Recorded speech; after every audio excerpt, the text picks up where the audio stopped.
Club में नाच हो रहा था, क्लब में नाच हो रहा है, लड़की डांस कर रही है, लोग नाच रहे हैं, शराब पी रहे हैं। अचानक गैस का सिलेंडर फटा और आग लग गई और 12-13 लोग वहीं पे जिंदा जल के मर गए। ये है तेरी जिंदगी की हकीकत। ऐ नाच गाने में मस्त इंसान, ऐ दुनिया की गफलतों में मस्त इंसान, कब कौन सा हादसा तेरी जिंदगी में मौत बन के आया तू नहीं जानता। अभी बनारस में, हमारे इलाके में आजकल नौजवानों में बड़ा शौक चढ़ा है, बड़े बड़े शहरों में खास तौर से, रात में बाइक उठाई, चले गए हाईवे पे चाय पीने के लिए। चाय पीने के लिए गांव में भी दुकान मौजूद है, मगर उनको रात को 2 बजे चाय पीना है। चाय का भी अब नशा चल रहा है, रात में 2 बजे चाय पीने के लिए कहां जा रहे हैं? हाईवे पे जा रहे हैं। 18 साल का नौजवान, 27 पारे का हाफिज कुरान नौजवान, 27 पारे याद हो गए थे, 3 पारा बाकी था उसका।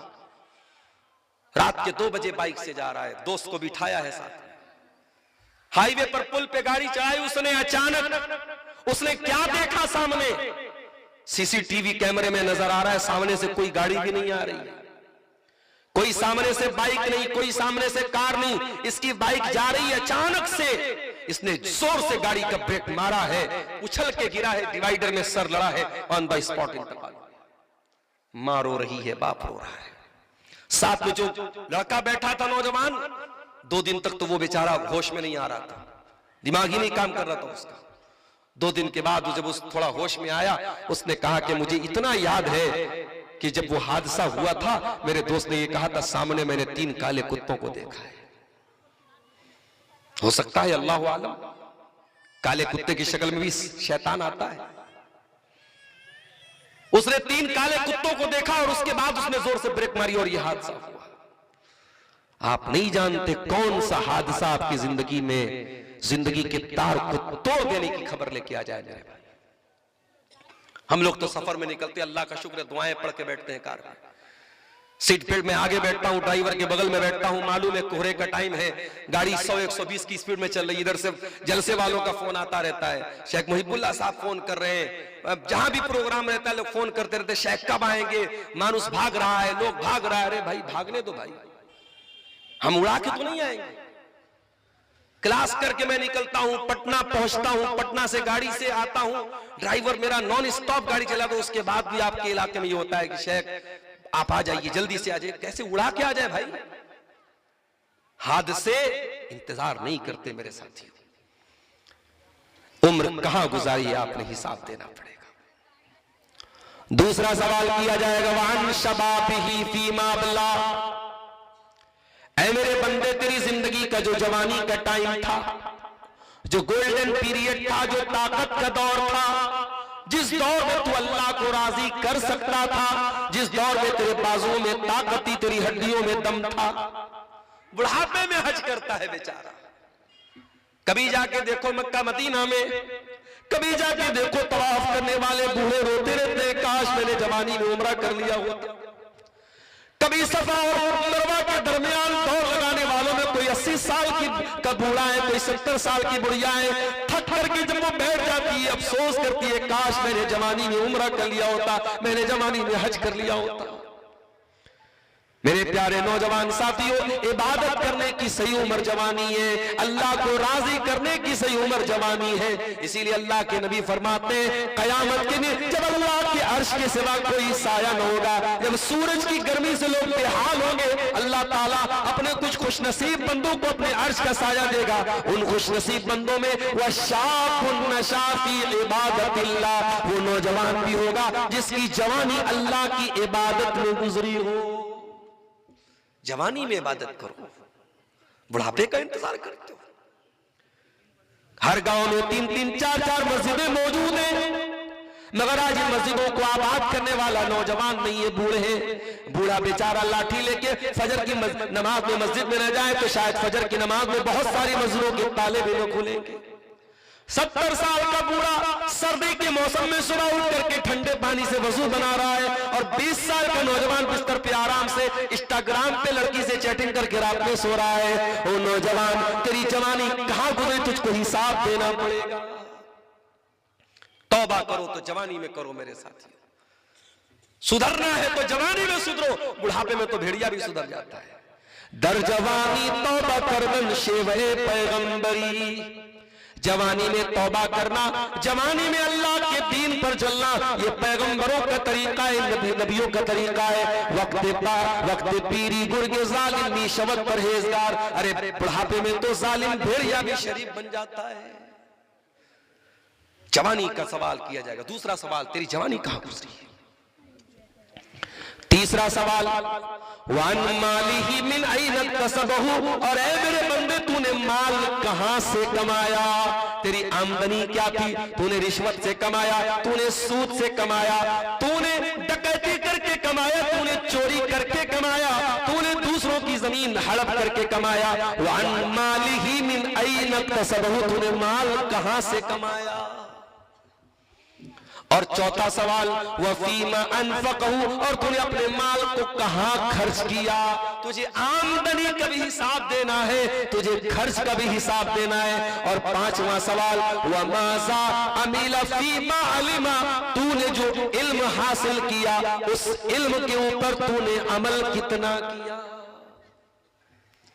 इन 5 सवालों के जवाब के लिए तैयार रहना मेरे प्यारे साथियों। सूद और ब्याज के जरिए अपनी जेबें भरने वाले, इंटरेस्ट के जरिए पैसा कमाने वाले, दूसरों की जमीन को हड़पने वाले, बहन बेटियों का हक मारने वाले, हराम तरीके से पैसा कमाने वाले, इस सवाल के जवाब के लिए तैयार रहना। इस सवाल का जवाब दिए बगैर तो कयामत के दिन हिल भी नहीं सकता है। ये सूद की रकम आपके घर में आएगी, आपके बच्चों के पेट में जाएगी, आपके बच्चों को जहन्नम की आग में लेके जाएगी। हो लोगों, तुम तो अपने बच्चों से बहुत प्यार करते हो। अभी हमारे एक रिश्तेदार का फोन आया, उनका बच्चा हैदराबाद में पढ़ता है। हैदराबाद एक मदरसे में हॉस्टल में बच्चा रहता है। हॉस्टल से 5-6 किलोमीटर दूर उस बच्चे को एक जगह जाना था। बच्चे को उन्होंने टैक्सी से बुलवा लिया। जिनको जिम्मेदारियों बच्चे को लेने की दी थी, उन्होंने टैक्सी से बच्चे को बुलवा लिया। मां बाप का दिल धक से रह गया। अजनबी शहर है, अपना कोई जानने वाला नहीं है। अगर टैक्सी वाला बच्चे को कहीं और लेके भाग जाए, जमाना बड़ा नाजुक है, उसकी जिम्मेदारी कौन लेगा? बच्चा उनका हालांकि 8-10 साल का बच्चा है, समझदार हो चुका है, कुरान हिफ्ज कर रहा है वो बच्चा, लेकिन उतने बड़े बच्चे के बारे में भी माँ बाप चिंता करते हैं। ओ लोगों, तुम्हें अपने बच्चों की इतनी चिंता, इतनी फिक्र है, गौर करो। क्या तुम ये पसंद करोगे तुम्हारे बच्चे जहन्नम की आग में जला दिए जाएं? एक बहुत बड़ा साइंटिस्ट गुजरा है, थाईलैंड का प्रोफेसर, थाईलैंड की चियांग माऊ यूनिवर्सिटी का प्रोफेसर। उसने रिसर्च की। उसकी जो रिसर्च का टॉपिक था वो ये था कि इंसान के शरीर का कौन सा अंग है जो सबसे पहले पेन को रिसीव करता है, दर्द को सबसे पहले कौन सा, बदन का कौन सा हिस्सा सबसे पहले महसूस करता है। वो रिसर्च कर रहा था, किसी ने कुरान ला के दे दिया। उसने कुरान खोला, इत्तेफाक से सूरह निसा की आयत उसके सामने से गुजरी। अल्लाह ने फरमाया, जब जहन्नमी जहन्नम में जाएंगे, कुल्लमा नज़िजत जुलूदुहुम बद्दलनाहुम जुलूदन गैरहा। जब जहन्नमी जहन्नम में जाएंगे और जहन्नम की आग में वो जल जाएंगे, हम उनके शरीर पर एक नई चमड़ी चढ़ा देंगे, एक नई खाल चढ़ा देंगे, एक नई स्किन चढ़ा देंगे, ताकि उनको लियज़ूक़ुल अज़ाब, ताकि जलने का दर्द उनको बार बार महसूस हो, वो जलने का पेन महसूस कर सके, वो जलने की तकलीफ को महसूस कर सके। प्रोफेसर साहब का दिमाग खटका। कुरान कह रहा है हम इंसान की चमड़ी को जला करके दोबारा नई चमड़ी दे देंगे। इसका मतलब यह हुआ कि चमड़ी सबसे पहले पेन को रिसीव करती है, दर्द को महसूस करती है। उनकी रिसर्च खत्म हो गई और अपनी रिसर्च के रिजल्ट में वो इस रिजल्ट पर पहुंचे कि इंसान के शरीर में सबसे पहले अगर कोई चीज दर्द को रिसीव करती है तो इंसान की त्वचा होती है, इंसान की स्किन होती है। और थाईलैंड के उस प्रोफेसर ने सऊदी अरब की एक कॉन्फ्रेंस में सबके सामने वीडियो कैमरे के सामने उसने कलमे तौहीद पढ़ा, ला इलाहा इल्लल्लाह मुहम्मद रसूलुल्लाह, उसने कलमा पढ़ा और इस्लाम कबूल किया। मेरे प्यारे साथी, आप गौर कीजिए, जहन्नम की आग में आपके बच्चे जले, आप कभी गवारा नहीं करें। अरे हम तो ये चाहते हैं कि हम तकलीफ झेल लें, हमारा बच्चा ना झेले।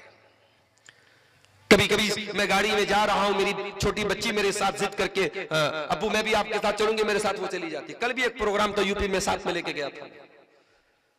अब रात में ड्राइवर साहब, कोहरे का टाइम था, उन्होंने गाड़ी की खिड़की को थोड़ा खोल के रखा था, अंदर हवा आ रही थी, ठंडी हवा आ रही थी। मैं अपनी जैकेट उतार के मैंने बच्ची को ओढ़ा दिया, अपनी टोपी उतार के मैंने बच्ची को लगा दी। मुझे ठंडक मैं थोड़ी देर के लिए बर्दाश्त कर लूंगा, अपने बच्ची को मैं बर्दाश्त करने नहीं दूंगा। हमारी सोच तो ये होती है, हम तो अपने बच्चों से इतना प्यार करते हैं, अपनी औलाद से इतनी मोहब्बत करते हैं।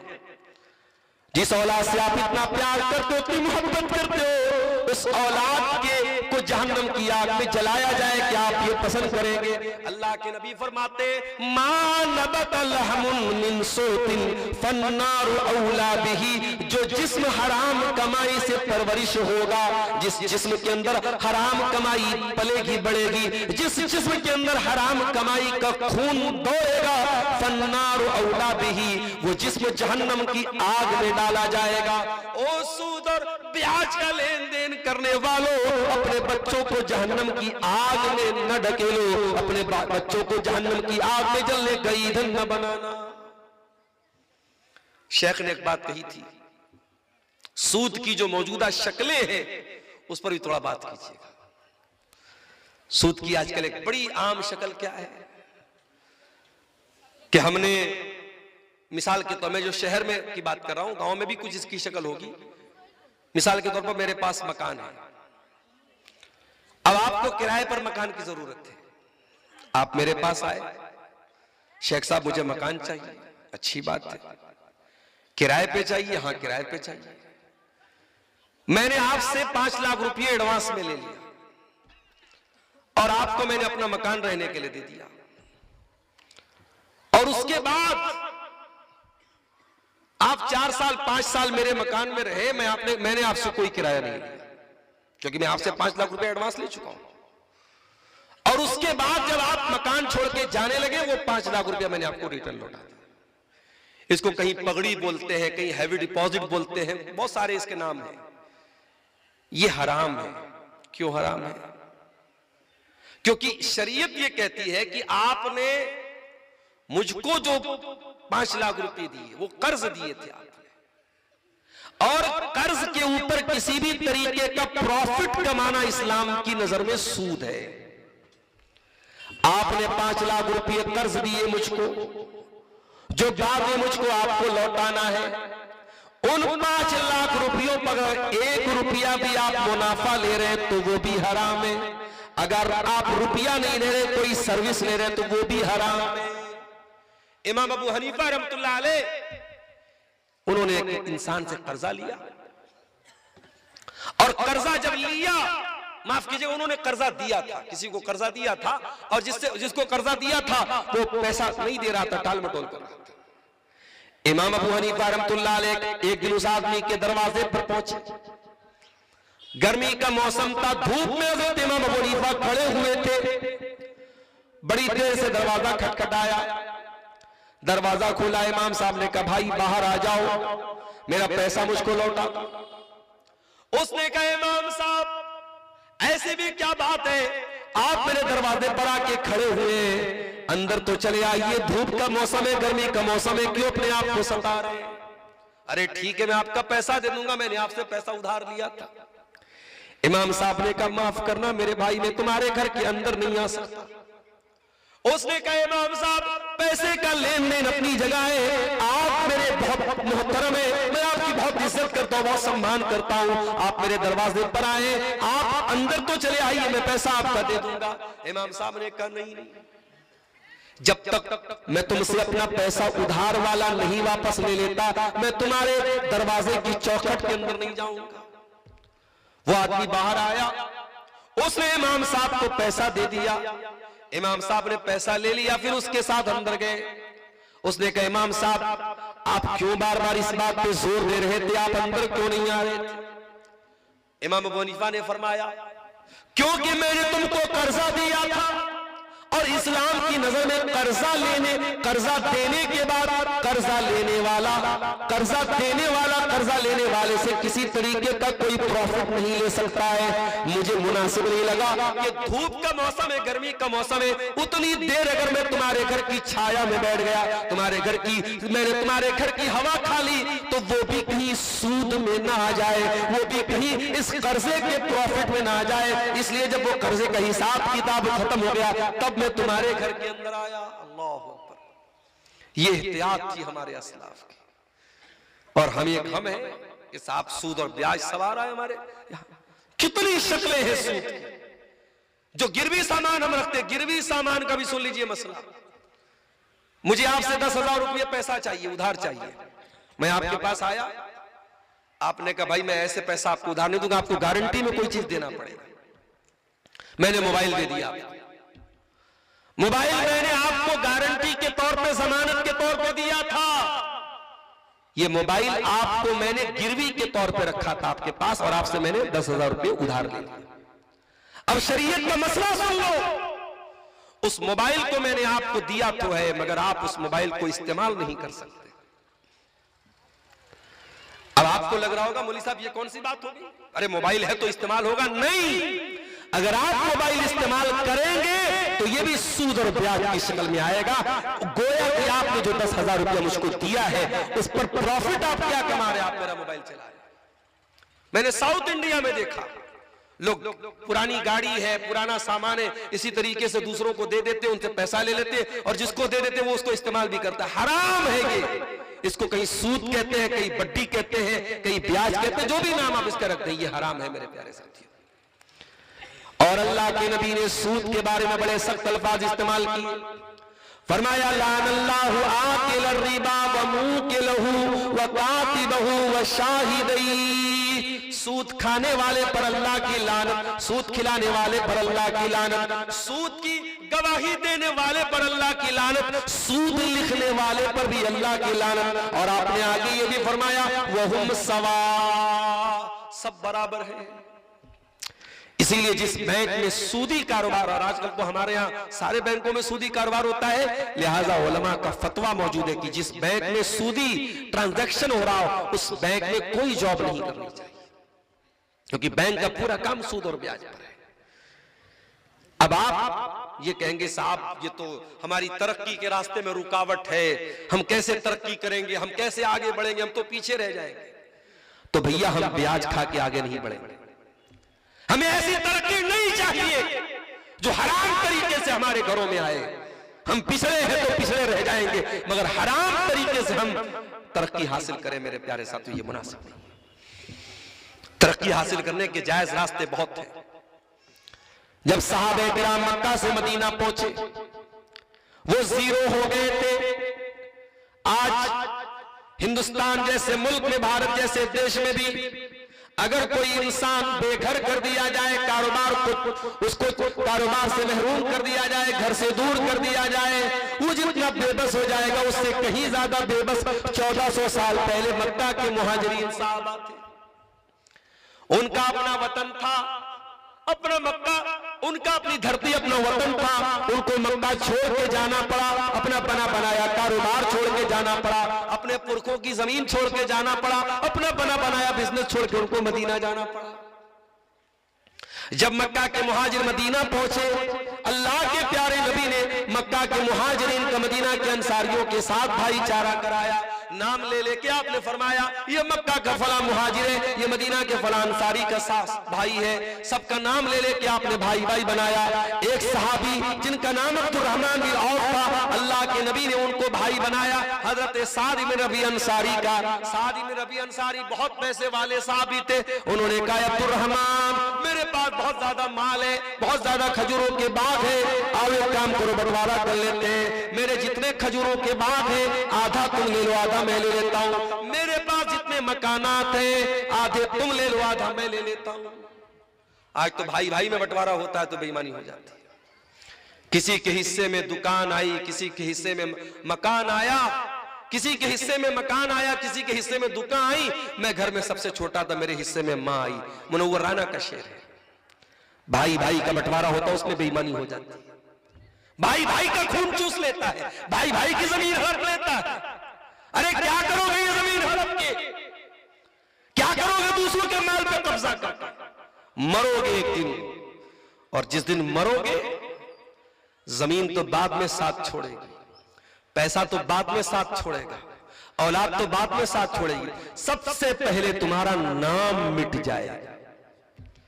जब तक अब्दुल गफ्फार साहब जिंदा थे, लोगों ने कहा अब्दुल गफ्फार साहब आ रहे, अब्दुल गफ्फार साहब जा रहे। इंतकाल हो गया, रूह निकल गई। अब कोई ये नहीं कहता कि अब्दुल गफ्फार साहब सोए हुए हैं, लोग कहते जनाजा रखा हुआ है, लाश रखी हुई है, मैयत रखी हुई है, चारपाई रखी हुई है। सबसे पहले तेरा नाम मिट गया। अब कोई तेरा नाम नहीं लेता, लोग कहते जनाजा, शेख साहब का जनाजा रखा है, मौलाना की मैयत रखी है, मौलाना की लाश रखी है। अब तेरा नाम खत्म हो गया मेरे भाई। और वो सारा पैसा सूद के जरिए, ब्याज के जरिए, रिश्वत के जरिए, जमीन को हत्या करके नाजायज तरीके से जितना तूने कमाया था, खाली हाथ दुनिया से जा रहा है। वैलुल लिकुल्लि हुमज़तिल लुमज़ा, ऐ गीबत करने वाले, चुगली करने वाले इंसान, तेरे लिए बर्बादी हो। अल्लज़ी जमा मालहु वअद्ददा, जो तू माल गिन गिन के जमा करता है, रखता है। यहसबु अन्ना मालहु अखलदा, क्या तू ये समझता है कि ये माल हमेशा हमेशा तेरे काम आएगा? हमेशा तो तेरे काम नहीं आएगा। मरते ही ये माल दूसरों का हो गया। बेटों ने बंटवारा कर लिया, बेटियों को कुछ मिल गया, बेटों को कुछ मिल गया, बंटवारा हो गया, वारिसों में बढ़ गया। तो खाली हाथ कब्र में जाएगा। दुनिया में ब्रांडेड कपड़ा पहनता था, जैकेट लेने जाता था, अररिया की सबसे बड़ी दुकान पे जाता था, सुपौल के सबसे बड़े मार्केट में जाता था, नेपाल जाके जैकेट खरीदता था। आज मर गया। आज एक साहब ने मसला पूछा मुझसे फोन करके, मौलवी साहब वो जो आदमी मर जाता है तो कैंची से उसके कपड़े को जो काट लेते, कपड़े का क्या करें? मैंने कहा खत्म करो भाई, जला दो कपड़े को, क्या मतलब उस कपड़े का? वो कपड़ा किस काम का है? उस कपड़े को कोई तबर्रुक बना के थोड़ी रखना है। जला दो, बहा दो, खत्म कर दो, डिस्ट्रॉय कर दो। उस कपड़े की अब कोई हैसियत नहीं। मरने वाला मर गया, उसके कपड़े में कोई बरकत नहीं रहती है। अल्लाह अकबर। दुनिया में हम कुर्ता खुद पहनते हैं, पैजामा खुद पहनते हैं, सदरी खुद पहनते हैं। मर गए तो कितने बेबस हो गए। तुझे नहलाने के लिए तेरे बदन से कपड़ा भी नहीं उतर पा रहा है, कैंची से काट के तेरे बदन से कपड़ा उतारा जाता है। इंसान ब्रांडेड करने वाले तेरे बदन पे आज कॉटन की सफेद कफन की चादर तुझे कफनाई जा रही है। दुनिया में अपने पसंदीदा साबुन से नहाने वाले, अपने पसंदीदा शैम्पू से सर धोने वाले, अपने पसंदीदा फेस वॉश से चेहरा धोने वाले, आज तेरे मरने के बाद न कोई साबुन है, न शैम्पू है, नॉर्मल पानी से तुझे नहलाया जा रहा है। जाड़े का मौसम आता था, तू कहता था गीजर से मुझको पानी गर्म करके नहलाओ। इधर तेरे बाथरूम में गीजर लगा रहता था तो तू गर्म पानी से नहाता था। तेरी बीवी तेरे लिए चूल्हे पर पानी गर्म करती थी, तब तू जो है, नवाब साहब आते थे, बेगम पानी गर्म हो गया, हाँ जी गर्म हो गया, पानी गर्म हो गया, तो बाथरूम में जाता था। आज मरने के बाद एक लफ्ज तू बोलने वाला नहीं है कि अरे मैं तो दुनिया में गर्म पानी से नहाया करता था, मुझे ठंडे पानी से क्यों नहला रहा? दुनिया में चलता था, फॉर्च्यूनर से चलता था, थार से चलता था, डिफेंडर से चलता था, 2-2, 2.5 करोड़ की गाड़ियों से चलता था। मर गया है, तेरी गाड़ियों का मालिक कोई और हो गया, तेरी जमीनों का कागज किसी और के नाम पे हो गया, तेरे सोने चांदी के जेवरात किसी और ने ले लिए, और तेरी गाड़ी किसी और ने ले ली, और तू 4 लोगों के कंधे पे सवार होकर कब्रिस्तान में जा रहा है इंसान, अपने अंजाम को सोच, अपने आखिरी ठिकाने के बारे में सोच। और जब तुझे कब्रिस्तान लेके जाया गया, जनाजे की नमाज तेरी पढ़ी जा रही है, मैयत रखी हुई है, जनाजा रखा हुआ है, इमाम साहब ने जनाजे की नमाज पढ़ा दी। जनाजे की नमाज के बाद कब्र में तुझको लेके जाया गया, कब्र में उतार दिया गया। तेरे बच्चों ने बड़ी मेहनत की, तुझे कब्र में उतारा, तेरी कब्र को तैयार कराया, तेरी कब्र में मिट्टी डाली और हाथ झाड़ के चलते बने, रिश्तेदार भी चलते बने, बच्चे भी चलते बने। गोया बच्चों ने भी ये पैगाम दे दिया, अब्बा जान हमारे लिए बहुत आपने सूद और ब्याज का पैसा कमा के लाके रख दिया, बहुत आपने हमारे रिश्वत का पैसा कमा के लाके रख दिया, बहुत हराम तरीके से पैसा आपने कमा के लाके रख दिया। अब्बा जान अब हमने आपको कब्र की मिट्टी में डाल के हाथ झाड़ दिया है, यहां तक आपकी ताजीम कर दी, अब आगे आपके आमाल जाने।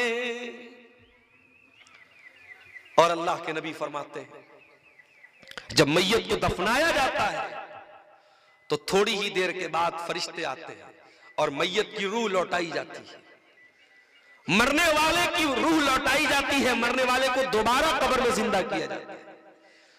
और उससे फरिश्ते 3 सवाल करते हैं, मन रब्बू का, मन नबिय्यू का, मा दीनू का। ऐ अल्लाह के बंदे तेरा रब कौन है, तेरा दीन क्या है, तेरे नबी कौन है। ओ वीरपुर वालों, ओ सुपौल वालों, दुनिया के तमाम सिलेबस में, दुनिया के तमाम स्कूल की किताबों में इन 3 सवालों का जवाब आपको नहीं मिलेगा। मैथमेटिक्स की किताबों में नहीं मिलेगा, साइंस की किताबों में नहीं मिलेगा, जियोग्राफी की किताबों में नहीं मिलेगा, हिस्ट्री की किताबों में नहीं मिलेगा। इन 3 सवालों का जवाब अगर मिलेगा तो या तो अल्लाह के कुरान में मिलेगा या जनाब मोहम्मद रसूलुल्लाह के फरमान में मिलेगा। मदरसों को हकीर समझते हो? मदरसा चलाने वाला मौलवी बेचारा, अभी आज एक मदरसे के जिम्मेदार का फोन आया, रो रहे थे बेचारे, शेख साहब क्या मुसीबत मैंने पाल ली, रोजाना बच्चों को खिलाने के लिए राशन का इंतजाम करना पड़ रहा है, कभी इनसे मदद मांगो, कभी उनसे मदद मांगो। शेख साहब जिंदगी आजिज आ गई, कैसे इन मदरसों को चलाया जाए। आपके इन मदरसों को चलाने के लिए मौलवियों को भीख मांगनी पड़े। रमजान के महीने में अपनी आंखों से देखा है, सेठों के दरवाजों पे जाके ये मदरसों के सफरा बेचारे भिखारियों की तरह लाइन लगाते, तब जाकर के मदरसे में पैसा आता है और तब जाकर के बच्चों का खाना बनता है और मदरसे में अच्छे बच्चे पढ़ाई करते हैं। और आप इन मदरसों को हकीर समझते हैं। कब्र में जो 3 सवालों का जवाब देना पड़ेगा, वो वही 3 सवालों के जवाब की तैयारी इस मदरसे में कराई जाती है। कोई जाकर बताए मीडिया वालों को जो आए दिन मदरसों की तलाश करते रहते, मदरसे में क्या हो रहा है। मदरसे में कुछ नहीं हो रहा है, मदरसे में इसी कब्र के अंदर के सवालों के जवाब की तैयारी कराई जाती है। मन रब्बू का, मन नबियों का, मा दीनों का, तेरा रब कौन है, तेरे नबी कौन है, तेरा दीन क्या है। और अगर आपने इन 3 सवालों का सही जवाब दे दिया, अगर आपने कह दिया मेरा रब अल्लाह है, मेरा दीन इस्लाम है, मेरे नबी मोहम्मद सल्लल्लाहु अलैहि वसल्लम है, तो अल्लाह के नबी फरमाते हैं, फरिश्ता पूछता है मा युद्री का, तुझे इन 3 सवालों का जवाब कैसे पता चला।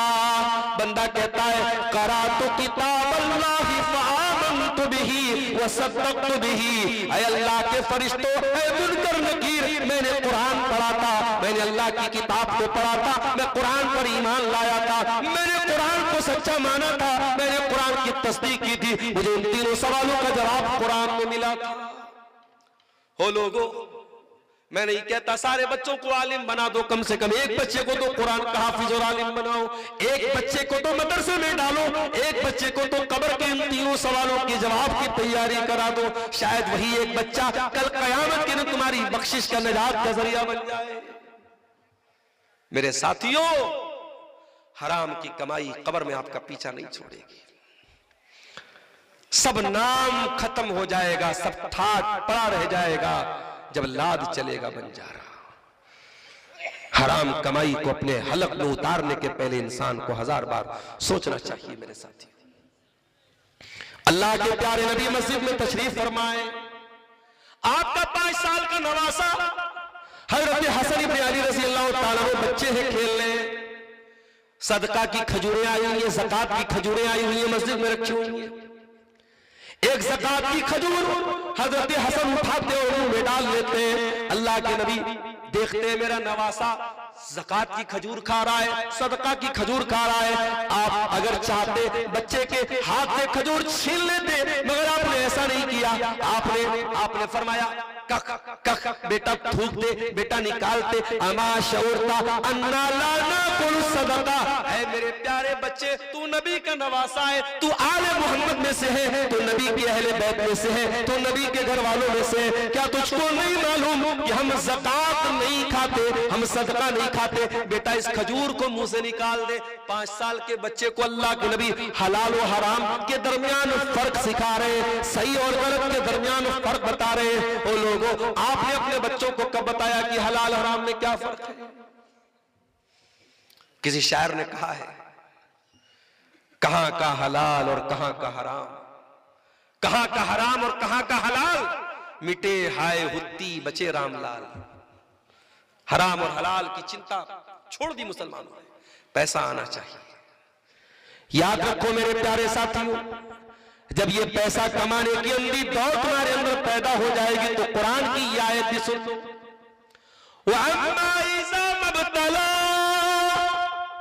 जब अल्लाह ताला अपने बंदे को आजमाता है, फक़दर अलैहि रिज़्क़ा, और बंदे की रोजी को तंग कर देता है, फयक़ूलु रब्बी अहानन, तो बंदा कहता है ऐ अल्लाह तूने मुझको रुसवा कर दिया, तूने मुझको ज़लील कर दिया। ऐ अल्लाह मेरे कारोबार की बरकत कहां चली गई, मेरे पैसे की बरकत कहां चली गई? कल्ला बल ला तुक्रिमूनल यतीम। ऐ मेरे बंदे, तू यतीमों की इज्जत नहीं करता था, तू यतीमों के साथ नाइंसाफी करता था। वला तहाज़ूना अला तआमिल मिस्कीन, तू गरीबों को खाना नहीं खिलाता था। व ताकुलून तुरासा अकलन लम्मा, तू दूसरों की विरासत को खा जाता था। व तुहिब्बूनल माल हुब्बन जम्मा, और तू माल से बहुत ज्यादा मोहब्बत करता था। मोहब्बत करो माल से मेरे साथी, इतनी मोहब्बत मत करो। माल से मोहब्बत नेचुरल है, पैसा किसी को बुरा नहीं लगता है। माल से मोहब्बत, अल्लाह ने कुरान में कहा माल से मोहब्बत होती है इंसान, लेकिन माल की मोहब्बत में इतने अंधे न बन जाओ कि हलाल और हराम को भूल जाओ मेरे प्यारे साथियों। इसलिए सूद और ब्याज की जितनी शक्लें समाज में राइज है, इनसे अपने दामन को बचाओ। झारखंड के कुछ इलाकों में जाना हुआ, वहां औरतों को एक लोन दिया जा रहा है, बंधन लोन। पता नहीं आप क्या चल रहा है कि नहीं, वो औरतों ही को मिलता है। और बैंक वाला आएगा, औरत से ही मुलाकात करेगा, वही उसी से किस्त लेगा, और बड़ा छोटा छोटा अमाउंट, 10,000 20,000 का अमाउंट बैंक से ब्याज पर मुसलमान लोन ले रहा है। अरे मुसलमान, जब तू शादी ब्याह पे करोड़ों खर्च कर सकता है, तेरी शादी ब्याह में नाच गाने पर लाखों खर्च हो रहा है, जहेज पे लाखों खर्च हो रहा है, बारात पे लाखों खर्च हो रहा है। अगर तू चाहे तो अपने गरीब मुसलमान भाइयों के सपोर्ट के लिए, उसकी मदद के लिए, तू बगैर सूद और बगैर ब्याज के, तो क्या तू उसको उधार की रकम नहीं दे सकता, कर्जा नहीं? अरे बहुत, अगर तुझे डर लग रहा है तो कोई गारंटी ले ले, कोई चीज गारंटी में ले ले, बतौर जमानत के ले ले, मगर अपने भाई को, अपने मुसलमान भाई को बगैर ब्याज के, बगैर सूद के उधार दे, तेरे माल में इंशाअल्लाह बरकत होगी। मेरे प्यारे साथियों, सूद के इस अजाब से अपने समाज को बचाइए। एक सवाल बहुत आमतौर से किया जाता है कि बैंक में हम जो पैसा रखते हैं सेविंग अकाउंट में, उस पे हमको इंटरेस्ट मिलता है, और हर साल किसी बैंक की तरफ से 4%, किसी की तरफ से 5% इंटरेस्ट मिलता है। उस पैसे का हम क्या करें, ये एक सवाल आता है। कुछ उलमा ने तो ये कहा कि उस पैसे को हमें छूने की जरूरत नहीं है, वो पैसा हमारा नहीं है। हमने 1 लाख रुपया बैंक में जमा किया, हमारा 1 लाख रुपया, 1 लाख पर जो इंटरेस्ट आ रहा है, बैंक जाने, बैंक का काम जाने, हमें उससे कोई मतलब नहीं है। मगर ये जवाब प्रैक्टिकल नहीं है, क्योंकि पैसा आपके अकाउंट में आता है। अगर आप उस पैसे को अकाउंट में छोड़े रहेंगे तो और ब्याज आएगा, ब्याज पर ब्याज आएगा, और वो पैसा बैंक में रहेगा, बैंक उसको यूज करेगा, बैंक और उससे ब्याज कमाएगा।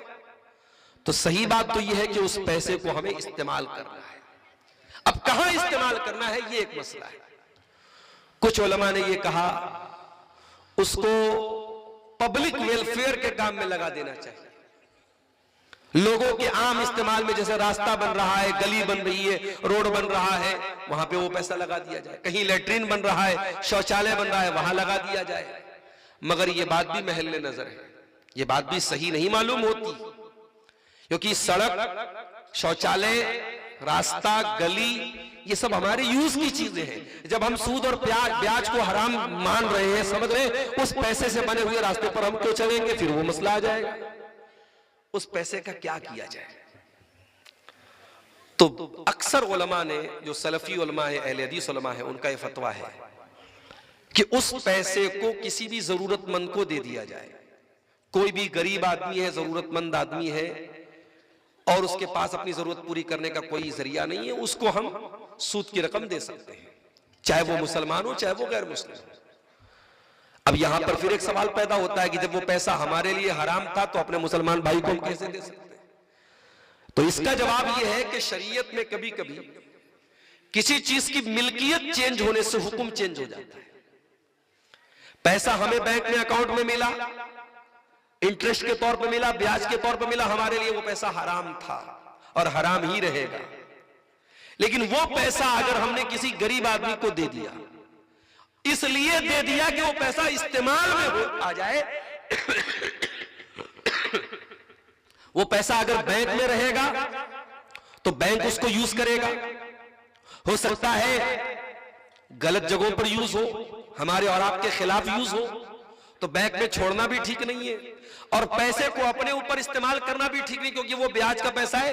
लेकिन अगर हम किसी गरीब आदमी को दे दे इस नीयत से कि बस पैसा इस्तेमाल, हमें कोई सवाब की नीयत नहीं रखना है, सवाब मिलेगा भी नहीं, सिर्फ इस नीयत से कि उसके काम में आ जाए। और खास तौर से हमारे मुल्क में बहुत सारे बेकसूर लोग हैं जो जेल में हैं, उनके केस के लिए पैसा चाहिए, उनको रिहाई, उनको कैद की रिहाई से आजाद कराने के लिए पैसा चाहिए, वहां पे आप ये पैसा इस्तेमाल कर सकते हैं। कोई जरूरतमंद आदमी है, गरीब आदमी है, दवा इलाज के लिए परेशान है, डॉक्टरों ने लूटमार मचा के रखी है, वहां एक बड़ा अमाउंट उसको चाहिए, वो गरीब आदमी, आप उसको वहां पे वो पैसा दे सकते हैं। वहां पे वो पैसा उसके लिए हराम नहीं होगा, क्योंकि मिल्कियत चेंज हो रही है। मिसाल के तौर पे एक गरीब आदमी है, ज़कात का हकदार है, उसको किसी पैसे वाले आदमी ने ज़कात की रकम दी और फिर उसके घर में बच्चा पैदा हुआ और उस गरीब आदमी ने उसी ज़कात की रकम से जो पैसा उसको मिला था, उसी पैसे से उसने अकीका किया और दावत दी, और मैं उसका पड़ोसी था, तो क्या मैं उसके घर में दावत जाके खा सकता हूं कि नहीं खा सकता हूं? अब कोई बोले साहब वो तो ज़कात का पैसा है, तो ज़कात का पैसा उसके लिए था, मेरे लिए वो ज़कात का पैसा नहीं है। तो जैसे यहां पे मिल्कियत चेंज होने से हुक्म चेंज हुआ, उसी तरीके से ब्याज का पैसा उस गरीब आदमी को अगर हम दे देंगे तो वो उसके हक में ब्याज नहीं है, तो उसके लिए इस्तेमाल करना जायज है, मगर हाँ ये कोई सदका नहीं है, इस पर कोई सवाब की नियत नहीं मिलेगी। ये एक फतवा है जो बहुत सारे उलमा ने दिया है और ये फतवा दलाइल के एतबार से, दलाइल की रोशनी में मजबूत मालूम होता है। वल्लाहु आलम बिस्सवाब। अगर सूद के मुतालिक कोई और सवाल आप लोगों के ज़हन में हो, अभी मैं 5-10 मिनट मौजूद हूं, आप सवाल भिजवा सकते हैं, मैं इंशाल्लाह जवाब दूंगा। जाते जाते मैं एक अपील करना चाहता हूं, चूंकि रात काफी हो रही है, सर्दी का मौसम है, धीरे धीरे आप हजरात भी सर्दी की वजह से अब पहलू बदल रहे हैं। मैं ये गुजारिश करना चाहता हूं कि इस मदरसा कुल्लिया सफिया लिल बनात, जो एक नया इदारा आपके इलाके में है, कम वक्त हुआ है इस इदारे को खुले हुए, और कम वक्त में इस इदारे ने बड़े अच्छे और माहिरीन असातिज़ा की ज़ेर निगरानी एक अच्छा तालीमी मेयार कायम किया है। मैं आप सबसे गुजारिश करता हूं इस इदारे में आप बढ़ चढ़ करके ताउन करें, और वो ताउन अगर आप मेरे हाथ पे देना चाहें, मैं यहाँ 5-10 मिनट के लिए मौजूद हूँ, आप आए मेरे हाथ पे इस मदरसे का ताउन करते हुए जाएं। अल्लाह ताला से दुआ करता हूँ रब्बुल आलमीन हमारी नेकियों को कबूल फरमाए, हमें हर किस्म के शुरूर और फितन से अल्लाह ताला हमारी हिफाजत फरमाए, सूद और ब्याज की तमाम शक्लों से अल्लाह ताला हमें बचने की तौफीक दे। रब्बुल आलमीन हमारे वो भाई जो इस मदरसे के लिए आगे बढ़ के ताउन कर रहे हैं, जैसा कि नेपाली रुपया आया हमारे पास 1000 रुपया जिस भाई ने दिया है, अल्लाह इसके ताउन को कबूल फरमाए। इसी तरीके से जो भी भाई यहाँ मौजूद है, मेरी अपील है कि वो ताउन 2000 रुपये उसने पे फोन किया। ये मौजूद से खारिज में सवाल छोड़ दीजिए। नजमुल हुदा भाई ने ये 1000 2000 रुपये भेजा है, माशाअल्लाह। अब्दुल अलीम ने 1000। ये सब फोन पे पर कुछ भाइयों ने, आप लोग अगर कैश ना लाए हो तो ऑनलाइन भी आप पेमेंट कर सकते हैं। किसी खातून ने 200 रुपये दिए हैं, किसी की तरफ से 50 रुपया आया है और मुख्तलिफ छोटे बड़े अमाउंट आए हैं। अल्लाह ताला इन तमाम चंदा देने वालों के चंदे को कबूल फरमाए। आइए इस कार्य खैर में आगे बढ़िए। मेरे पास वक्त ज्यादा नहीं है, मैं फौरन अभी निकल जाऊंगा आपके बीच में से, इसलिए देर न कीजिए, आगे बढ़ करके इस इदारे में अपना ताउन दे करके अपने लिए आखिरत में जखीरा बनाइए। अल्लाह ताला आप सबके चंदे को कबूल फरमाए, आपके अहलो अयाल में बरकत दे, आपकी कमाइयों को हलाल करे, आपकी सेहतों में बरकत दे। और जो लोग अपने 1000 रुपये दिया, अबूजर भाई दुकानदार, अबूजर भाई है, कोई दुकानदार है, उन्होंने 1000 रुपये का ताउन पेश किया है। मुमताज पैकार ने दिया है। 100 रुपया मुमताज पैकार भाई ने दिया है। अल्लाह इन दोनों भाइयों के चंदे को कबूल फरमाए। मेरे भाइयों ताखीर न कीजिए, आइए और अपना अपना ताउन पेश करते हुए जाइए।